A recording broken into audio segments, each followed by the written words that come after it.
Jama'a masu bibiyan mu da sauraron mu assalamu alaikum. Barkanmu da yau. Barkanmu kuma tare da kasancewa da ku a cikin wannan lokaci da muke. Yanzu mun samu wani sabon labari daga jamhuriyar Nijar da kuma ƙasar Najeriya. Yanzu ne Ahmed Tinubu shugaban ƙasar Najeriya tunda aka yi juyin mulki ya tura motocin yaƙi a arewacin Najeriya domin a yanzu halin da ake suna ta biya na Majalisar Ɗinkin Duniya suna ta biya cikin jamhuriyar Nijar suna ta yi a cikin arewacin Najeriya. Allah ya samu dace. Kamar yadda kuke gani dai a cikin wannan labari wanda muke ɗauke da shi a yau, inda a yanzu halin da ake tana ƙasa tana dabo tsakanin jamhuriyar Nijar da ƙasar Najeriya. Kamar yadda labari ya zo mana cewa inda Ahmed Tinubu shine a shugaban Sediyawo na ƙasashen Afirka gaba ɗaya, inda dai a yanzu halin da ake mulki ya koma ga hannun shi na Majalisar Ɗinkin Duniya. Kamar yadda kuke gani dai a cikin wannan labari, inda motocin turawa ne waɗanda ke mulkin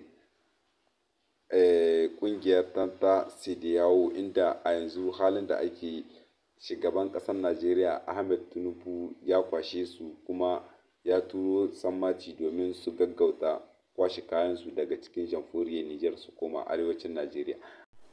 'Yan uwa masu bibiyan mu da sauraron mu, barkanmu da yau. Barkanmu kuma tare da kasancewa da ku a cikin wannan lokaci da muke. Yanzu muka samu wani sabon labari. Yanzu ne muka samu labarin cewa sojan da ya yi juyin mulki a jamhuriyar Nijar Allah ya mishi rasuwa. Sai dai mutane suke ta kawo nasu ra'ayoyi dangane da wannan mutuwa tashi. A yayin da ya mutu, inda wanda baya gare shi ne shine ya hau mulki na jamhuriya. Kamar yadda dai labari ya zo mana cewa inda har yanzu dai ana ta bincike da mutuwar wannan sojan wanda ya yi juyin mulki a jamhuriyar Nijar. Har yanzu dai al'umma suna ta kawo nasu ra'ayoyi bisa ga mutuwar shi wannan soji wanda ya yi juyin mulki a jiya. Kamar yadda kun sani dai cewa inda wannan jarumi wanda ya yi juyin mulki a jamhuriyar Nijar, inda Allah ya yi mishi rasuwa a daren yau, wanda a daren jiya da ya gabata. A da misalin karfe 2 ne na rana sun ka hidda sanarwa cewa Allah ya yi mishi rasuwa.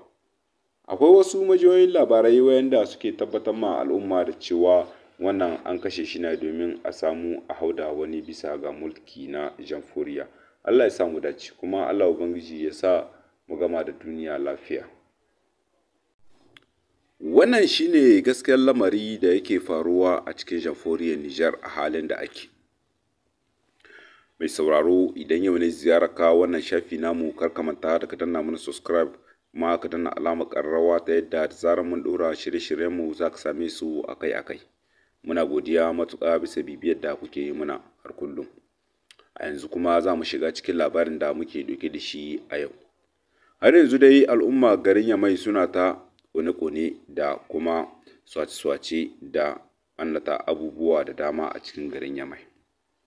Sai dai kamar yadda labari ya zo muna, mun samu labarin cewa hukumomi dai masu kula da al'umma a jamhuriyar Nijar a cikin babban birnin ƙasar Nijar Yamai, inda suna ta halbe-halbe a sama domin dai waɗannan mutane na jamhuriyar Nijar na garin Yamai da su dakanta abubuwan da suke yi. Har yanzu dai shugaban rundunar tsaro ta jamhuriyar Nijar wadda ta yi juyin mulki har yanzu dai bata ce komi ba. Sai dai an ga polisai suna ta shawagi kuma suna ta halbe-halbe a sama don al'umma su dakanta abubuwan da suke yi. Wannan shine ofishin na PNDS tarayya da ke ci a yanzu, ko mu ce a baya. Shine a yau aka ƙone kuma aka swace duka abubuwa waɗanda a cikin shi.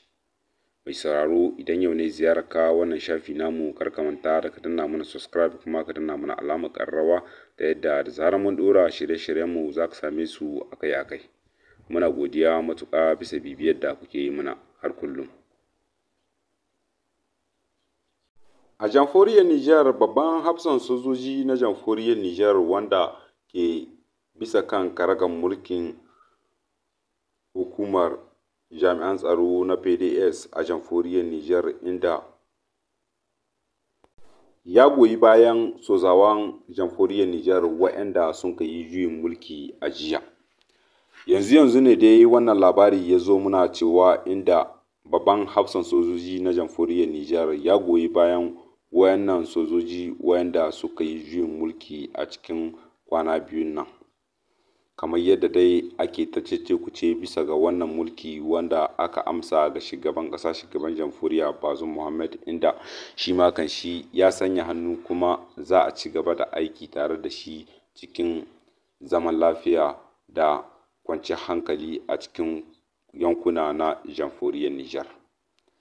Hakan ta samu ke kira ga al'umma na jamhuriyar Nijar da a ci gaba da yi ma jamhuriyar Nijar addu'a domin samun cin galaba bisa ga wayannan mutane da ke damun jamhuriyar Nijar da kewaye, da kuma tattalin arziki na jamhuriyar Nijar ya komo mazaunin shi ya zauna cikin ƙoshin lafiya.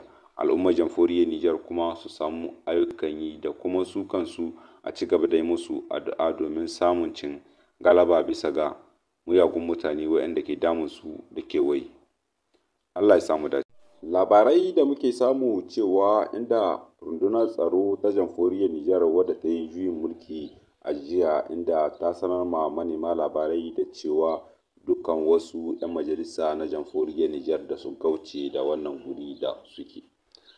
Kamar dai yadda hukumomi da suka yi juyin mulki a jamhuriyar Nijar inda sun ka bayyana ma al'umma da cewa a keskin gwamnati ba a tar da komai ba a cikin shi.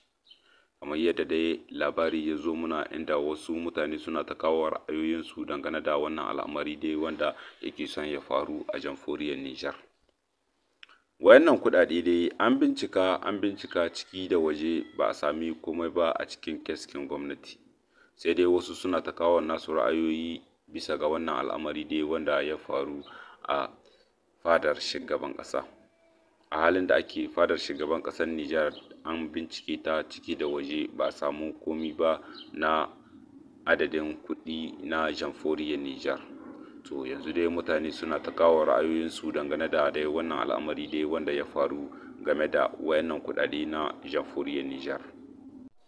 ‘Yan uwa masu bibiyar mu da sauraron mu, barkanmu da yau. Barkanmu kuma tare da kasancewa da ku a cikin wannan lokaci da muke. A yau kuma muna ɗauke da wani sabon labari.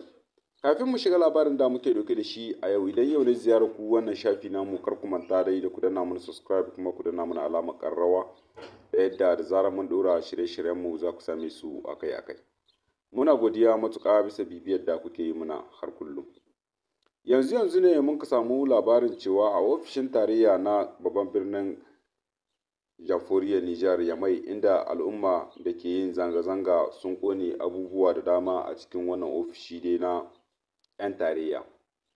A yayin da muka samu wannan labari bisa wani babban shafi na jamhuriyar Nijar inda ya wallafa muna wannan labari wanda muke ɗauke da shi a yau.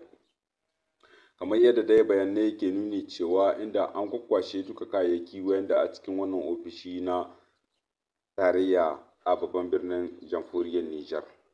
A yayin da dai wannan hatsaniyar dai tun bisa jiya ne ake yin ta, sai dai wannan kwashe-kwashe da kone-konen a yau ne aka fara shi a cikin babban birnin jamhuriyar Nijar. A yayin da magoya bayan shugaban ƙasa Bazoum Mohamed inda sun kai da sanarwa cewa gobe bayan sallar Juma'a za su fito su yi zanga-zanga ta nuna rashin jin daɗi bisa ga wannan al'amari wanda ya faru da shugaban ƙasa, shugaban jamhuriya mai demokuraɗiyya kuma wanda ya kafa demokuraɗiyya a cikin jamhuriyar Nijar. A yayin da kuma mun samu wasu labarai na wayannan sozawa dai wayanda sun kai juyin mulki a jamhuriyar Nijar, inda mun samu labarin cewa sun kafa dokar ta ɓaci a jamhuriyar Nijar a cikin babban birnin jamhuriyar. A jamhuriyar Nijar wayanda ba su son a yi wannan juyin mulki na shugaban ƙasar Nijar Bazoum Mohamed, inda suna ta kone-kone kuma suna ta kone kayan tarayya. Mun samu labarin cewa ana ta kone-konen kayayyaki kala-kala na majalisar dokoki ta jamhuriyar Nijar tare da ƙaddamar da kuma ofishin BNDS tarayya na babban birnin ƙasar Nijar, inda har da shi an samu ana ta kwashe kayan waɗanda suke amfani da su a ofishin. Kamar yadda dai mun samu labarin bisa wani babban shafi na jamhuriyar Nijar, inda ya wallafa muna wannan labari dai wanda muke ɗauke da shi a yau. Yanzu ne dai mun samu labarin cewa a yanzu halin da ake ana ta zanga-zanga a cikin babban birnin ƙasar Nijar. Sai mu ce inna lillahi wa inna ilaihi raji'un. Inna lillahi wa inna ilaihi raji'un. Allah ubangiji ya mana mafita bisa ga wannan al'amari wanda ya faru a cikin jamhuriyar Nijar a jiya dai, tun bisa jiya wanda ake ta ƙorafe dangane da shi a cikin jamhuriyar Nijar. Sai dai cikin wani labari wanda muka samu yanzu kuma mun samu labarin cewa tsohon shugaban ƙasar Nijar Muhammadu Isu yana ga hannun hukumomi na jamhuriyar Nijar wayanda sun kai juyin mulki. Amma har yanzu dai ba mu samu cikakken bayani ba dangane da wannan magana wadda muka kawo muku a yanzu. Muna ta dai binciken labari, na haka ku biyo mu don sauraron labaran da muke kawo muku bisa wannan shafi namu na Madaka TV. Muna godiya matuƙa bisa bibiyar da kuke muna har kullum.